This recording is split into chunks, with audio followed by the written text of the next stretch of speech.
उस तफ्तीश के दूसरे आरोपी जाबिद को पुलिस ने आज गिरफ्तार किया है। पूछताछ में जो कुछ भी उसने बताया है, जो सीक्वेंस ऑफ इवेंट्स बताया है, उसके बारे में मैं आप लोगों को संक्षेप में अवगत कराना चाहता हूँ। शाम को करीब 5-5:30 के आसपास ये थोड़ी देर के लिए बाहर गया साजिद। जब लौट के आया तो उसके हाथ में एक चाकू दिखाई पड़ा। विनोद के घर के अंदर चला गया और जाकर के उसने वहाँ घटनाक्रम को अंजाम दिया।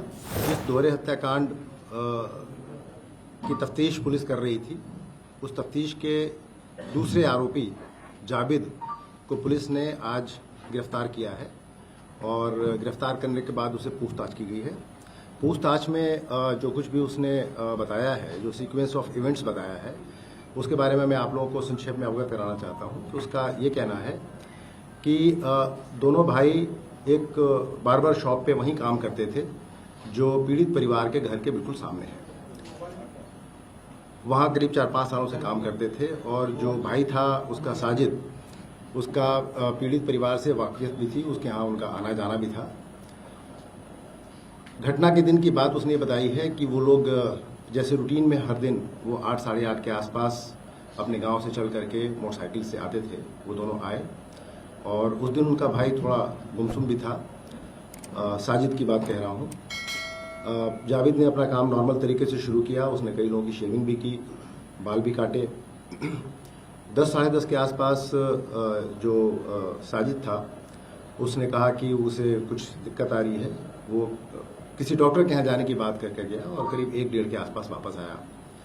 वापस आने के बाद उसने कहा कि उसकी तबीयत खराब हो रही है। यहाँ पे मैं आप लोगों को ये भी बताना चाहूँगा कि पूछताछ में ये भी तथ्य निकल के आए हैं कि साजिद बचपन से बहुत बीमार रहता था और उसके पिताजी ने उसको पीर और यहाँ जो छोटे सरकार और बड़े सरकार हैं वहाँ भी उसको काफ़ी ले जा करके उसको दिखाया। इनफैक्ट 10 साल की उम्र में जब वो काफ़ी बीमार पड़ गया था और उसको वो ठीक नहीं हो रहा था तो उसके पिताजी ने वहाँ एक झोपड़ी डाल ली थी बड़े सरकार में और बच्चे को लेकर के वहाँ काफ़ी समय तक रहे थे उसको ठीक करने के लिए। किस तरह की बीमारी थी इसके बारे में अभी हम लोग जांच पड़ताल कर रहे हैं, लेकिन ये अवश्य बताया गया है कि वो जब उसको इस तरह की दिक्कत आती थी तो काफ़ी अग्रेसिव हो जाता था और उस समय वो किसी के नियंत्रण में नहीं रहता था। तो ऐसा प्रतीत होता है कि वो और इस इमोशनल अपहीवल के टाइम पे उसने ये भी बताया है कि उसके भाई ने कि 1-2 बार उसने अपने आप को डैमेज करने की भी कोशिश की। एक बार उसने चूहे मारने की दवा भी खा ली थी जिसका आलापुर में एक डॉक्टर साहब के यहाँ इलाज भी हुआ था और अक्सर वो इस तरीके से थोड़ा वायलेंट हो जाता था और घर वालों के नियंत्रण में नहीं आता था। उस दिन जो घटनाक्रम था उसके हिसाब से 1:30 बजे के आसपास उसने कहा कि मेरी तबीयत खराब लग रही है और मेरा मन नहीं लग रहा है। तो फिर ये दोनों वापस सखानू चले गए और थोड़ी देर के बाद ही उसके भाई ने कहा कि भाई तुम्हारी तबीयत खराब नहीं लग रही तो आज हम लोग कुछ चिकन वगैरह बना के खाते हैं। लेकिन भाई के इंसिस्टेंस पे दोनों फिर वापस चले आए शहर की तरफ। आने के बाद शाम को हमें एक ऐसा भी विटनेस मिला है जो इस बात की पुष्टि कर रहा है कि इसकी तबीयत खराब थी और इसने ये कहा कि मुझे खून की उल्टी सी होने जैसा लग रहा है और मैं कहीं जा रहा हूँ। इस बात की पुष्टि भी हुई है गवाह के बयान से। शाम को करीब 5-5:30 के आसपास ये थोड़ी देर के लिए बाहर गया साजिद। जब लौट के आया तो उसके हाथ में एक चाकू दिखाई पड़ा। हम लोगों ने उस व्यक्ति को आइडेंटिफाई कर लिया है जिसके यहाँ से वो चाकू खरीदा गया था। उससे भी पूछताछ हो रही है। आने के बाद फिर घटना के समय दोनों इसने जब पूछा कि भाई तुमने ये चाकू क्यों खरीदा है तो इसने कहा कि मैं रमज़ान के समय गोश्त वगैरह काटने का काम करूँगा इसलिए चाकू मैं खरीद के लाया हूँ।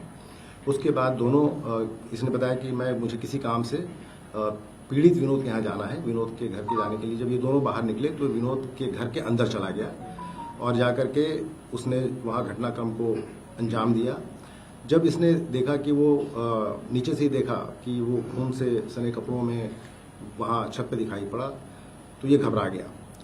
वो नीचे आए और दोनों भाई वहाँ से जब भागने का प्रयास कर रहे थे तो पब्लिक के द्वारा उनको पकड़ने का प्रयास किया गया, लेकिन दोनों वहाँ से मौका देख करके छूट के निकल गए।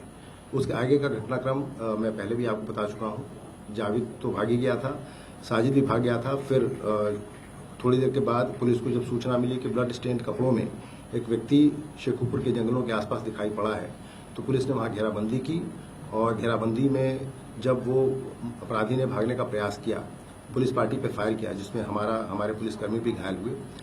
तो जवाबी फायर में उसे गोली लगी, जिसको अस्पताल ले जाके उसका इलाज कराने का प्रयास किया गया, लेकिन जब तक वो अस्पताल पहुंचा उसकी मृत्यु हो चुकी थी। ये सीक्वेंस ऑफ इवेंट है जिसके बारे में मैं आपको अवगत कराना चाहता था।